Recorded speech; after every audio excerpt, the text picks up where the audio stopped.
नमस्कार। तुला राशि बहुत महत्वपूर्ण राशि, सृष्टि का बैलेंस बनाने वाली राशि। और जो महीना अक्टूबर का शुरू हो रहा है ये आपका ही महीना है, लेकिन आपका महीना शुरू होता है 17 तारीख को 7:42 पर सुबह। ये क्या है? यानी कि तुला राशि में सूर्य का प्रवेश 17 तारीख को होगा।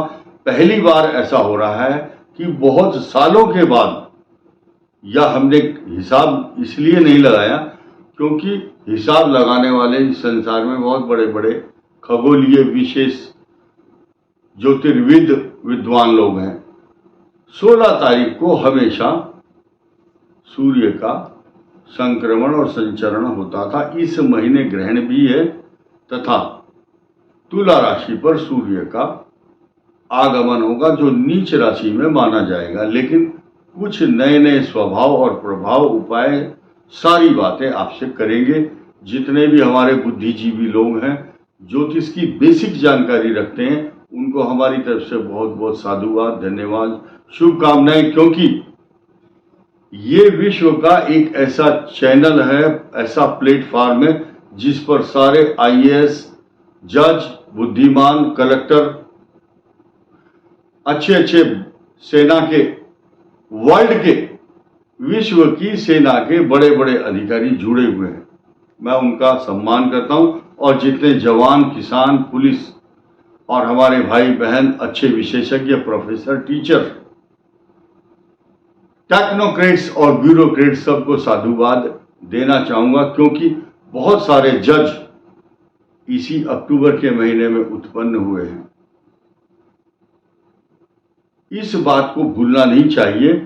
और साथ ही साथ अक्टूबर मास इस प्रकार से 2 राशियों का प्रतिनिधित्व करता है, कन्या राशि और तुला राशि।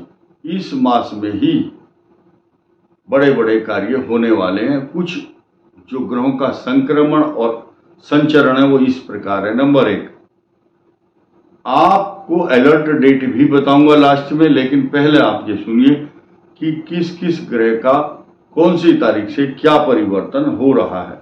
9 तारीख को बृहस्पति वक्री होगा। आपके तीसरे और छठे भाव का स्वामी अष्टम भाव में गोचर कर रहा है। उसका रेट्रोग्रेड होना क्या मायने हैं? आपके भाई बहन और आपकी जो प्रतिभा, प्रतियोगिता, उसको प्रभावित करता है। क्या करता है? झगड़े, झंझट, परेशानी, शत्रु और आपकी कमर में दर्द, पैरों में दर्द, जॉइंट प्रॉब्लम, और आपका कंपटीशन बढ़ जाएगा, प्रतिद्वंदिता।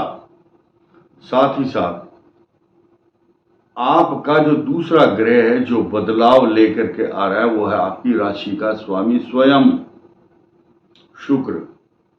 इस समय इस सृष्टि की सबसे महत्वपूर्ण राशि तुला है, जिस पर इस समय मालव्य योग बनाकर शुक्र स्वयं चल रहे हैं तथा आपको अलंकृत, सुसज्जित, सम्मानित, अग्रगण्य, अनुकरणीय, वंदनीय, प्रशंसनीय तथा भाग्यशाली घोषित कर रहे हैं।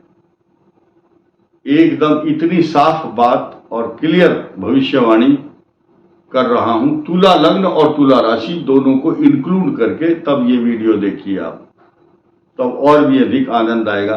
तुला लग्न पर भी उतना ही इफेक्ट होगा जितना कि तुला राशि पर। अब इसका संक्रमण आपके सेकंड हाउस में जब होगा 12 अक्टूबर को, ये आपके लिए धन, स्वर्ण, रत्न, मोती तथा आपके मुखारविंद से अच्छे शब्द, अच्छी कविता, अच्छे गीत, अच्छे मंत्र मुखारविंद से सुनने को मिलेंगे। अच्छे शब्दों का प्रयोग होगा, आपकी वाणी से अच्छे शब्द प्रस्फुटित होते रहेंगे। अब लग्न पर 20 अक्टूबर को तुला राशि, तुला लग्न पर 20 अक्टूबर को सूर्य का 17 तारीख को 17 अक्टूबर को 7:42 पर सूर्य का ट्रांजिट होगा। ये एक सामान्य प्रक्रिया है। सूर्य नीच राशि में होंगे, कोई बात नहीं। लेकिन पंचम भाव जो आपका बुद्धि, ज्ञान, विवेक, गूढ़ विद्याएं, आपकी एजुकेशन या जो स्टूडेंट है उनकी एजुकेशन, इस पर जब 17 तारीख को ये खगोलीय घटना होगी, यानी कि सूर्य का आगमन होगा तुला पर, ठीक 3 दिन के बाद मंगल ग्रह जो इस समय तुला राशि के भाग्य स्थान में चल रहा है, भाग्य को पल्लवित, पुष्पित, पोषित, सिंचित, सपोर्ट देता है। क्यों देता है? क्योंकि आपके सेकंड हाउस और केंद्र का स्वामी है, भले ही शत्रु राशि में हो, लेकिन मंगल का भाग्य स्थान में आना मंगल करता है। मांगलिक कार्यों को देने वाला है, मांगलिक कार्यों पर खर्च भी कराता है, घरेलू कार्यों पर भी खर्च कराता है। खर्च शब्द क्यों आया? क्योंकि भाग्य स्थान में बैठे हुए मंगल की आपके एक्सपेंसेस हाउस, जहां हानि कर रहा है केतु, उस पर दृष्टि है। अब वहां सूर्य आज की तारीख में है 16 तारीख तक, ये भूलना नहीं है।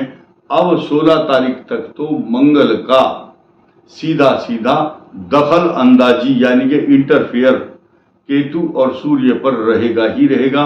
लेकिन ये इसलिए फिक्र की बात नहीं है क्योंकि गुरु की दृष्टि भी द्वादश भाव पर है, इसलिए बेफिक्र हो जाते हैं हम। अब फिक्र की बात क्या है उस पर चर्चा करते हैं। फिक्र की बात यह है, तुला लग्न तुला राशि पर जब नीचस्थ, नीच राशि में बैठे हुए, यानी कि लग्न में या केंद्र में, हमने अपनी परिकल्पनाओं के आधार पर तुला लगन खींचा हुआ है असेंडेंट के आधार पर, वहां पर तुला है लिखा हुआ, चाहे चंद्रमा रखो या तुला लग्न, ये केंद्र है, केंद्र बिंदु है वो। और दूसरा 20 तारीख को केंद्र में ही 2 ग्रह नीच राशि में होंगे। दशम भाव में मंगल 20 तारीख को, 17 तारीख को सूर्य नीच राशि में केंद्र में। इन दोनों का केंद्र में होना तथा नई चीज बताता हूं कि चतुर्थ भाव मकर राशि है आपकी, उसका स्वामी तो पंचम भाव में चला गया, लेकिन तुला राशि का जो सप्तम भाव है वो सप्तम भाव का स्वामी मंगल है, ये भी केंद्र में है। लेकिन अब केंद्र में बैठे हुए मंगल की केंद्र में बैठे हुए सूर्य पर चतुर्थ दृष्टि, दोनों ग्रह नीच राशि में है। ये पहेली नहीं है, ये एक बहुत बड़ा गंभीर चिंतन का विषय है ज्योतिष शास्त्र के लिए, जो आम आदमी की पहुंच से बाहर होता है। तो हम लोग क्या करते हैं? कुछ नहीं कर रहे, हम लोग आपको कुछ दे नहीं रहे, सिर्फ आपको स्मरण कराते हैं कि ये ग्रह यहां से उठ के यहां जाएगा, इसका ये प्रभाव होगा। हम आपको कुछ नहीं देते, लेकिन आप सब कुछ ले लेते हो। मंगल आपके लगन को देखेगा तो सूर्य का जो नेत्र है, स्वरूप है, ऐसी स्थिति में मंगल जब दृष्टि डालता है तो आपको अपने नेत्रों की पीड़ा हो सकती है। किसी के दांत में कोई प्रॉब्लम, किसी की नाक में, किसी के सिर पर। तो कुछ लोग, जैसे कोई रेल में काम करता है या बस में टेक्निकल, उससे बचाव रखना है अपना, चोट लग सकती है। कोई एसिड का, पेट्रोल का, गाड़ियों का काम करता है, बच करके रहें। आंखों में कोई दवाइयां टेस्ट करता होगा तो एसिड ना गिर जाए, केमिकल ना गिर जाए। कोई आदमी का काम है गाड़ी चलाना, ठीक से गाड़ी ड्राइव करें। कोई चिकित्सा का काम, कोई चश्मे का काम करता है, यानी कि जो ईएनटी बॉडी है, ये हेड है, उसको इफेक्ट करता है। सूर्य वहां बैठा है, किसी की आंखों में, सिर में कोई एलर्जी ना हो जाए, ये सारी चीजें इफेक्ट करेगी मंगल सूर्य इस एक्सट्रीम हॉट प्लेनेट मंगल, आग का अंगारा, वो तुला राशि के लग्न को देख रहा है, तो बचो। और साथ ही साथ जब आपके लगन को सूर्य को नीच राशि से मंगल देखता है।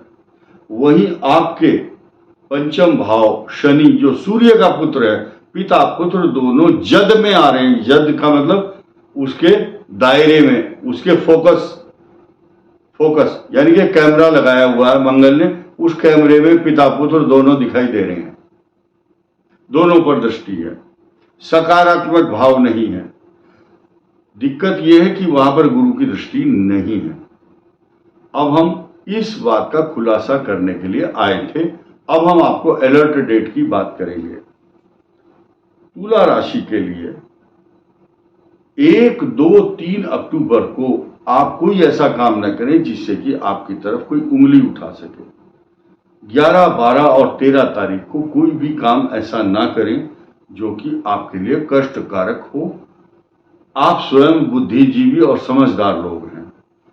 26 और 27, 28 अक्टूबर को तुला राशि के लिए ये तारीखें अनुकूल नहीं रहेंगी। बात तो बहुत बताने की है, लेकिन समय आज्ञा नहीं देता और सीमित बात बताना अच्छा रहता है। ऐसे तो हर व्यक्ति की कुंडली अलग अलग होती है, लेकिन गोचर की दृष्टि से ये ग्रह आपके लिए प्रभावित करने वाले रहेंगे। इस वीडियो में इतना ही।